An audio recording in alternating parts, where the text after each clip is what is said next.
Every year across the world, disasters cause widespread devastation and human suffering. When you look at the data across the world, there is an increased tendency towards, or the disaster incidence is increasing across the world, not just in Sri Lanka, which is attributed mostly to climate change driven changes that are taking place in the planet, which changes rainfall patterns that leads to, in certain areas, greater flood proneness, and in other areas droughts. And also when you have a lot of rain, it triggers landslides.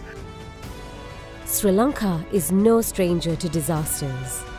The island nation is susceptible to a range of natural hazards such as floods, landslides and sea level rise, with disaster incidents and frequency increasing during the past few decades. Impact of disasters have been recorded in social as well as the economic level. So economically, last 2-3 years, basically the economic has been impacted by disasters, particularly in 2016, 2017 as well as in 2018 drought.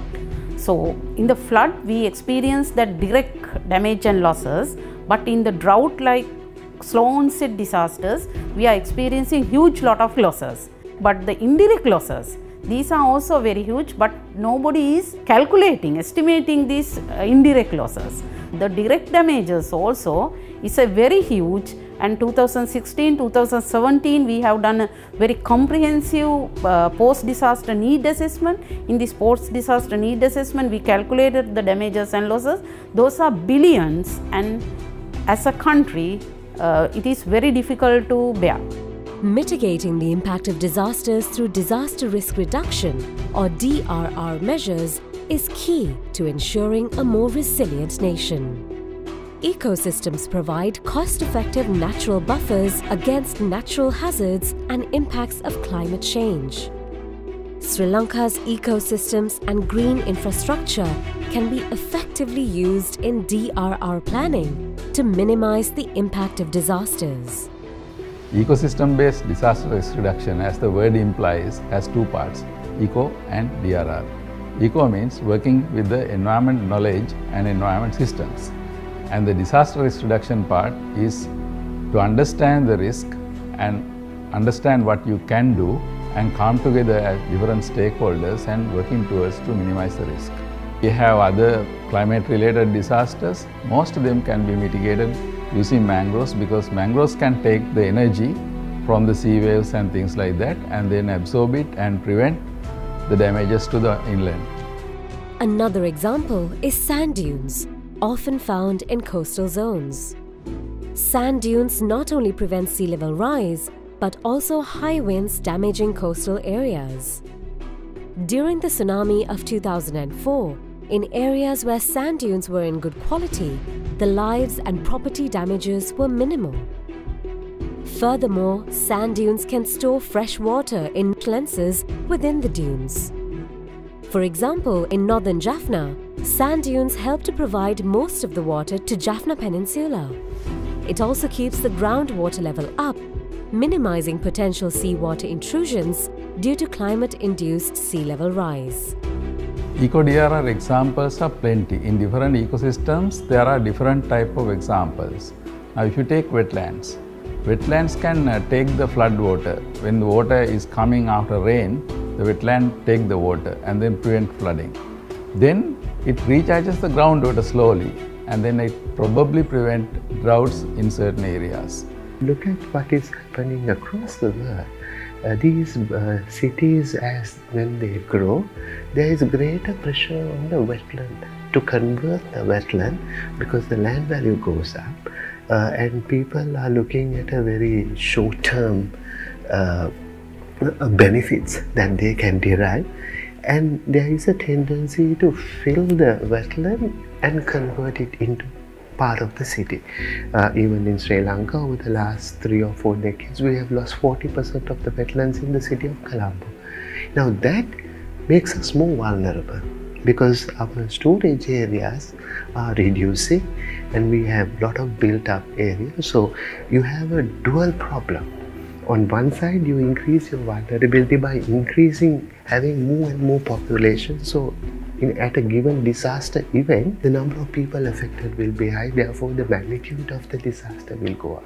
Natural systems in Sri Lanka have been effectively used to address disasters such as climate-induced droughts and floods. The tank cascade system is an ideal example. Ancient kings created tanks to capture the northeast monsoon. There are over 10,000 tanks in the dry zone, oriented in a way to capture these rains. The tank density increases as we come into the country, as the amount of rain reduces so as to capture and store more water. Once this water is captured and stored, it is important to reduce the loss of that water. Therefore, the tree cover around tanks or gaskommana is vital as it prevents the wind touching water, effectively reducing the evaporation. Furthermore, village tanks have many other components that support to control the ecosystem services to people, plants and animals. It is one of the best ecosystem planning examples in Sri Lanka, which is also unique. For example, Kattakadua or interceptor at the lower end of the tank absorb the salts that are harmful to paddy crop. Windbreak reduce water evaporation, and drainage canals take away the poor quality water from the paddy fields through wetlands where the water is cleaned again. The Kapirigama Cascade Tank Restoration Project is a case in point that has brought drought relief to communities through the restoration of a traditional tank system. After having a lot of studies, understanding of these past experiences, we selected the Kapirigama Tank Cascade system. Then we thought of having a good plan not to do all this physical rehabilitation, but also to take care of the whole environment which we had in the past. We have to take all these catchment and the tank, then the command area, and also all these other surrounding environment. People really participated in a very active manner, and they understood what we talked to them, and we learned from them a lot of things. So this participatory approach has been much effective. With climate change, the impact due to high-intensity rainfalls will increase. These high-impact rains can increase soil erosions, which causes soil particles to be removed from the surface, where these particles move with rainwater to downstream locations. This mud or silt can fill up our tanks and reservoirs. For example, if the erosion continues, the tanks and reservoirs that we use to obtain water for drinking, irrigation and power generation may get filled with mud, and their ability to hold the required amount of water will be reduced. Already, large reservoirs like Kotmale, Victoria and Rantambe are under this erosion threat, and new reservoirs such as Murugahakanda may soon face the same problem. Therefore, it is vital to conserve the central hill slope with proper eco-DRR measures to minimize erosion, which will help with both droughts and floods. The Kallan River Basin in Sri Lanka is the backbone of the Sri Lankan society and the economy. Why I am saying it is, it provides water to Greater Colombo area, that's about 5 million people. That's about 20% of the population if you take it. The water to the people drinking, and also some water goes to hydropower generation. And then we have 3 industrial parks taking that water. Then there are many other industries. There are 10,000 small and medium industries in the Kallan River Basin, all connected to the livelihood. Now, imagine a situation that water in not that quality is not there anymore. So we have a huge challenge in drinking water, challenge in livelihoods and industry.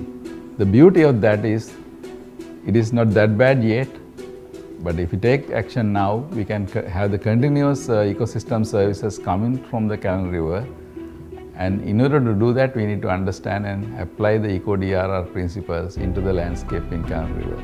The erosion controls has to be more strengthened to do it. And especially in the urban areas, we need to work on the urban settings and have more green cover so that the high rainfall impacts will be minimized. And the temperature increases coming from the climate change is also controlled, giving a lot of benefits to the urban areas, not only the temperature reduction but also the savings in the energy. In addition to helping minimize disasters, ecosystem-based DRR measures provide several other benefits. They help conserve biodiversity while providing livelihood opportunities for communities. However, many of the ecosystems that provide ecosystem-based DRR services are increasingly threatened in Sri Lanka due to a number of factors, including unplanned development activities and unsustainable practices.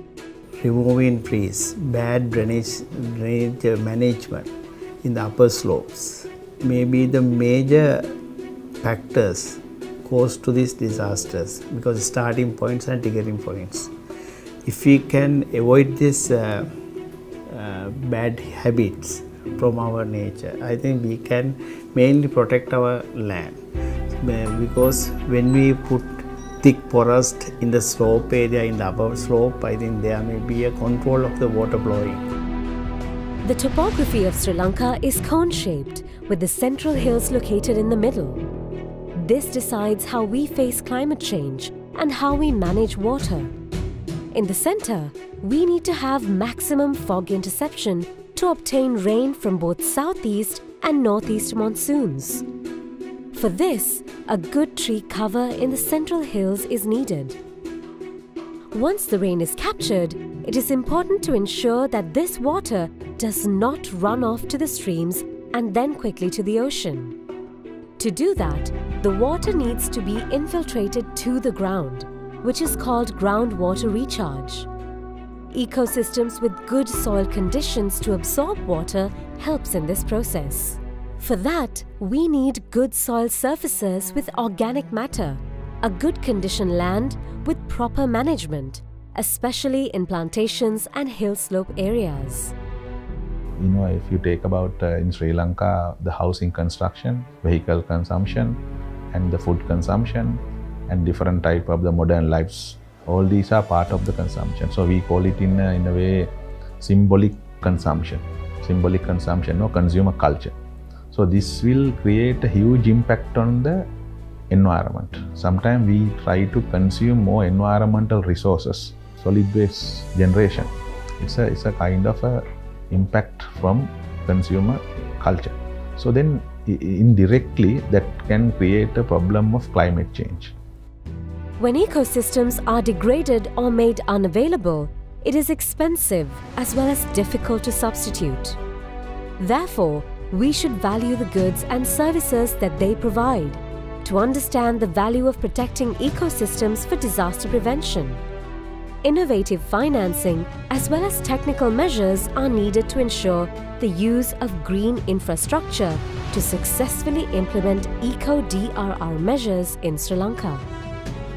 As a way of supporting disaster risk reduction is something that needs to be taken up, which is not being taken up in that way. One of the primary reasons is that you don't know the value of that, and people have ideas about it, and not knowing what it would contribute is something that needs to be done. We are getting that is possible, but it's a process. When the ecosystems are intact, the areas which are prone to disasters are much lesser, and after disasters these areas also can recover faster when you have intact ecosystems. So this is something that needs to be further taken into account by way of estimating how much it would contribute in terms of minimizing damages. So there are mechanisms of doing that, making use of some of the environmental economics tools which are available everywhere. One of the issues relating to not taking these things into account is people don't see the value of it. Most of these things are also common property resources where no individual people responsible. So everybody is trying to take maximum out of a given thing, leading to degradation of this ecosystem. Despite the benefits and advantages of ecosystem-based solutions for DRR, there are challenges in mainstreaming eco-DRR into national DRR and other adaptation plans in Sri Lanka. To mainstream eco-DRR in Sri Lanka, pretty much it starts with understanding the possibilities.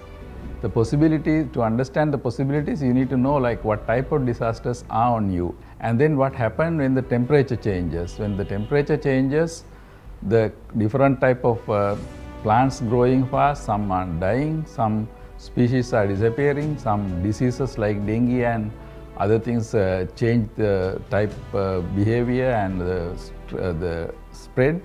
So all these things has to be understood first, and then once you understand those things, one by one you have to come up with the solutions, and the solutions comes from engineering, the nature-based solutions, and many other research and places and technologies.